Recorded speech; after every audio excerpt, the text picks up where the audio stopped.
पहले 3 सवाल मैं इस पैनल के सामने रखना चाहूंगा। पहला सवाल, क्या परिसीमन बिल के पास होने की कितनी आशंका है? मानसून सत्र में सरकार परिसीमन विधेयक पास कराने में क्या कामयाब हो पाएगी? जिस तरीके से ये इस पर चर्चा चल रही है, क्या परिसीमन विधेयक पास कराने में सरकार कामयाब हो पाएगी? दूसरा सवाल इस बात को लेकर भी है क्योंकि इंडिया अलायंस के भीतर क्या होगा, इसको लेकर भी सवाल है। इसीलिए इस बार के मानसून सत्र में इंडिया गठबंधन की एकता की अग्नि परीक्षा क्या होगी? क्योंकि राष्ट्रवादी कांग्रेस शरद चंद्र पवार कह रहे हैं कि हम लोग इस पर चर्चा करेंगे, लेकिन क्या सचमुच में एकता इस पर अग्नि परीक्षा हो सकती है? क्या इसका परिसीमन होगा? इस पर भी चर्चा करेंगे। और तीसरा अहम सवाल कि इस पूरे मामले को लेकर पेपर लीक, चढ़ावा चोरी जैसे मुद्दे क्या विपक्ष के तरफ से उठाए जाएंगे और इसको लेकर क्या एकजुट होकर विपक्ष सरकार को घेर पाएगा? यह भी एक चर्चा का मुद्दा रहेगा। लेकिन बहस में आगे बढ़ने से पहले इस वक्त की बड़ी खबर, कांग्रेस अध्यक्ष खड़गे ने परिसीमन बिल पेश करने से पहले एक सर्वदलीय बैठक बुलाने की मांग की है। मल्लिकार्जुन खड़गे ने प्रधानमंत्री को एक चिट्ठी लिखी है कि सरकार फिर से परिसीमन बिल लाने वाली है, लेकिन इससे पहले संशोधित प्रस्ताव पर चर्चा के लिए सर्वदलीय बैठक बुलाई जाए और बिल को पेश करने से पहले विस्तार से अध्ययन के लिए समय दिया जाए। हालांकि एक सर्वदलीय बैठक 19 जुलाई को प्रस्तावित है, लेकिन खड़गे का कहना है कि स्पेशल बैठक सिर्फ और सिर्फ परिसीमन बिल के लिए बुलाई जाए। इससे पहले जब परिसीमन बिल लाया गया था तब उसमें यह कहा गया था कि 850 संसद की संख्या की जाएगी, यानी लोकसभा की संख्या, लेकिन राज्यों का रिप्रेजेंटेशन 50% से बढ़ेगा कि नहीं बढ़ेगा इस बारे में कुछ नहीं लिखा गया था।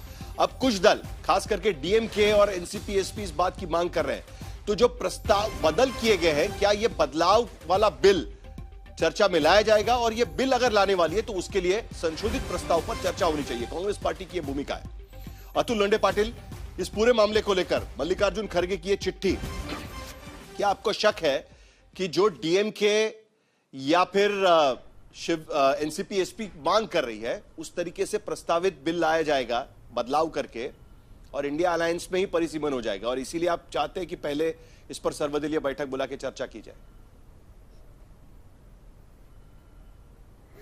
देखिए साहिल, हम लोग लोकतंत्र में हैं और हमारा लोकतंत्र जो है बड़ा सुदृढ़ लोकतंत्र रहा है आज तक।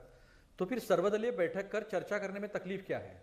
अगर आप चर्चा नहीं करना चाहते हो, सारे दल जो चुनाव लड़ते हैं, हार जीत वो अलग बात है, लेकिन लोकतंत्र की सबसे बड़ी खूबी तो यह है कि चुनाव होना और निष्पक्षता से चुनाव होना।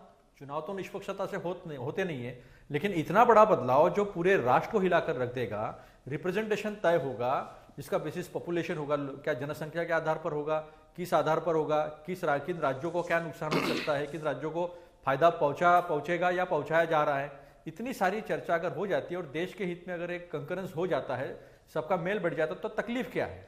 किस बात से डरती है सरकार?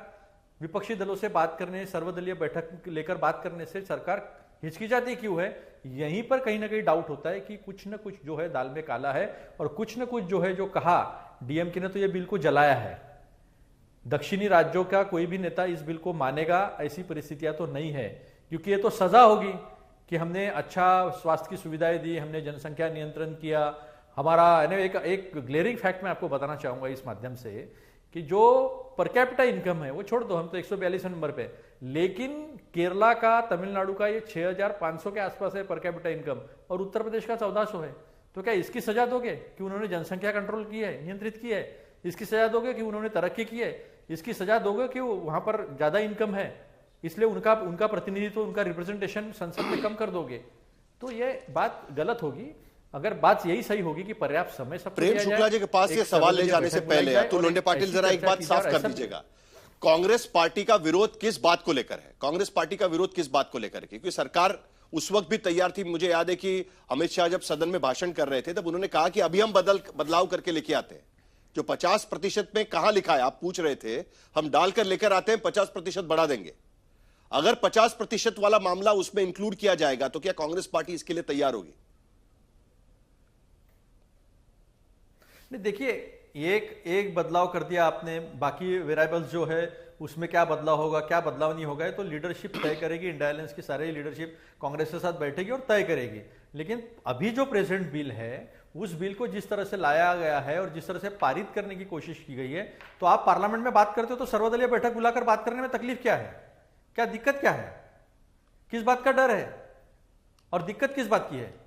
प्रेम शुक्ला जी, यहां सारी बातें हो जाएगी, पार्लियामेंट में भी प्रेम आ शुक्ला जाएगा। जी जवाब दीजिए। जी साहिल जी, जी साहिल जी, नहीं दिक्कत का है, भारतीय जनता पार्टी कभी भी सर्वदलीय बैठक बुलाने में कोई दिक्कत नहीं महसूस करती। ये कोई आपातकाल लादने वाली कांग्रेस थोड़े है कि संसदीय व्यवस्था को भंग करके आपातकाल लाद दिया जाए, रात में राष्ट्रपति से हस्ताक्षर करवा लिया जाए। ये काम करने वाली ये भारतीय जनता पार्टी नहीं है। भारतीय जनता पार्टी सशक्त संवैधानिक लोकतंत्र में पूरा विश्वास रखती है और आदरणीय अमित शाह जी ने पिछले सत्र में ही यह स्पष्टता से कहा था कि हर राज्य में संसद लोकसभा क्षेत्रों की संख्या 50% बढ़ाई जाएगी।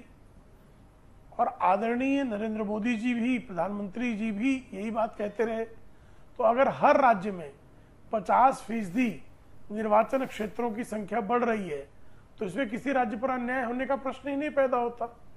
तो जब किसी राज्य पर अन्याय हो ही नहीं रहा तो मुद्दा क्या है? जो आपने पूछा आदरणीय अतुल लोंढे पाटिल जी से कि मुद्दा क्या है, तो उनके पास मुद्दा नहीं है, उनको विरोध के लिए विरोध करना है। तो कुछ लोगों ने लोकतंत्र में संसदीय व्यवस्था को विरोध के लिए विरोध करने का मंच माना है, तो विरोध के लिए विरोध करते रहे।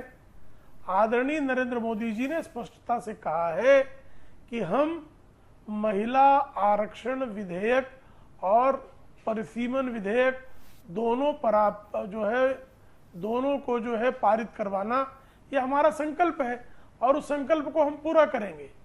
हम महिलाओं को न्याय संकल्प आपका भी संकल्प किस लिए ही रहेंगे और परिसीमन के माध्यम से नहीं। प्रेम शुक्ला जी, महिलाओं को न्याय दिलाने प्रेम का शुक्ला जी, संकल्प है। आपका संकल्प किस चीज के लिए? जी, ये तो महिलाओं का संकल्प तो 2023 में पूरा हो गया। महिलाओं को न्याय दिलाने का 2023 में आपका महिलाओं का संकल्प पूरा हो गया। हम चूंकि सीटों की संख्या महिलाओं को अधिकार देने का संकल्प तो 2023 में पूरा हो चुका है। हम पहले ही आपकी वाहवाही कर चुके हैं 2023 में। वही मैं कह रहा हूं, आपको याद होगा प्रेम शुक्ला जी, हम वाहवाही कर चुके हैं आपकी। अच्छा कि आपने वाहवाही कर दिया, आपकी अच्छा कि आपने वाहवाही किया, उसके लिए आभार आपका। लेकिन महिलाओं की सीटों की संख्या भी बढ़े, पुरुषों की सीटों की संख्या भी बढ़े, यह भी हमारा संकल्प है।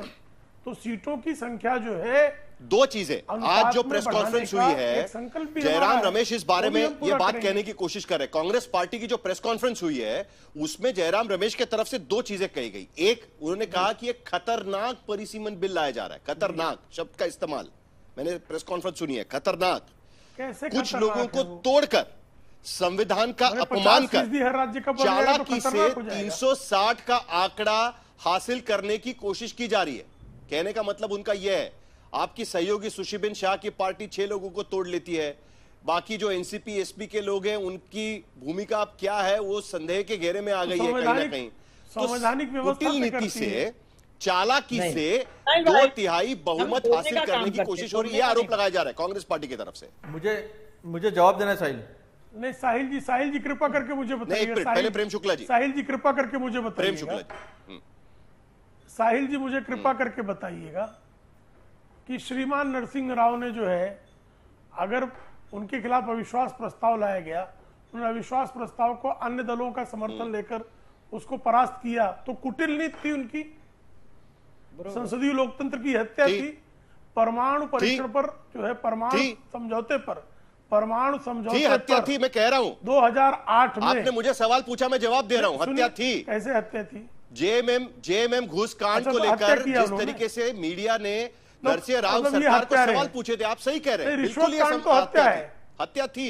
रिश्वत नहीं, हत्या थी। कांड तो हत्या है। रिश्वत कांड, हाँ, तो कांग्रेस हत्यारी ये मान रहे ना, कांग्रेस हत्यारी मान रहे ना। इसी तरह से 2008 में थी हत्या थी, मैं कह रहा हूं ना। अरे सुनिए ना, आगे का भी सुन लीजिए, आगे का भी सुन लीजिए भाई साहब। परमाणु समझौता 2008 में होना था, साम्यवादियों ने, वाम मोर्चा ने समर्थन वापस ले लिया, समाजवादी पार्टी का ये समर्थन लेकर आए। सीबीआई के डायरेक्टर को बुलाकर अमर सिंह ने तहलका नाम की पत्रिका को बाकायदा इंटरव्यू देकर कहा कि सीबीआई का डंडा दिखाकर समाजवादी पार्टी का समर्थन ले लिया परमाणु समझौते पर, तो यह तो हत्या ही थी।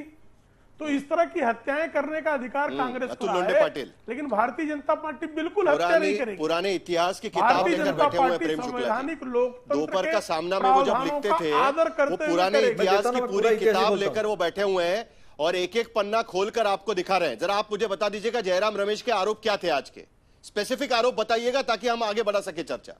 अतुल लोंढे पाटिल।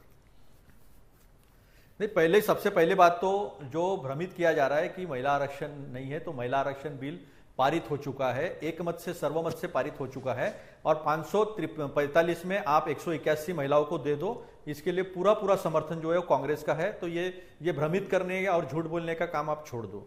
अब दूसरी बात रही, इन्होंने कहा कि मैंने कोई जवाब नहीं दिया। मैंने तो कहा आपने 2011 का जनसंख्या का आधार लेके आप 50% बढ़ाने की बात करते हो, जिसमें 50% दिया नहीं था। समानता से सभी राज्यों में 50% बढ़ना चाहिए, ऐसा कुछ वहां लिखा नहीं था। तो ये आपने जो है ये गुमराह करने की कोशिश की। तीसरी बात, आपने जो जेरीमेंडरिंग आसाम में किया है कि एक ही कॉन्स्टिट्यूंसी में अलग अलग कॉन्स्टिट्यूंसी के वोटर्स को डालकर आपने कॉन्स्टिट्यूंसीज बनाई है, वो तो ऐसी जेरीमेंडरिंग है कि दुनिया में ऐसे कॉन्स्टिट्यूंसीज कहीं नहीं है, वो भी आपने किया है। तो कौन हत्या करता है कौन नहीं करता है वो तो सीधा स्पष्ट तरीके से दिखता है। और रही बात कि आपने कहा था कि हत्या की वगैरह वगैरह, 750 किसानों की हत्या होने के बाद भी उनको श्रद्धांजलि नहीं देने वाले लोग हमको न सिखाए। हमने जो न्यूक्लियर डील की थी वो देश के हित में थी। आप देश को विभाजन करने के बाद में सपोर्ट मांगने की कोशिश करते हो और उसमें तोड़फोड़ करते हो। हमने सपोर्ट लिया था, संविधानिक व्यवस्था के तहत सपोर्ट लिया था। मुझे नहीं पता कि ईडी इनकम टैक्स का डर दिखाकर पूरी की पूरी पार्टी तोड़कर दूसरी पार्टी में डाल देना, अपनी पार्टी में ले लेना, ये तो 70 साल में कभी नहीं हुआ। और इमरजेंसी कम से कम संविधान के तहत आई थी, 352 आर्टिकल के तहत आई थी। आपने तो इस तरह का आपातकाल लगा दिया है कि कोई बोल नहीं सकता, कोई सुन नहीं सकता, कोई कह नहीं सकता, कोई बोलने की कोशिश करे तो उसको जेल में डाल दिया जाता है। इस तरह का आपातकाल तो 2014 से आया ही है। और ये मैं नहीं, ये तो अडवाणी जी ने खुद कहा है, कैबिनेट में प्रस्ताव तक नहीं आया था। तो आप जो कर रहे हैं संविधान की हत्या, ये सब देख रहा है। गजब संविधान की व्याख्या है। अगर न्यूक्लियर डील देश के हित में नहीं थी तो 2014 संविधान की व्याख्या आपातकाल संवैधानिक बात की, और अभी तक वो डील क्यों नहीं हो वो बताओ। आपातकाल संवैधानिक क्या किया वो आपने अब तक बताया नहीं है।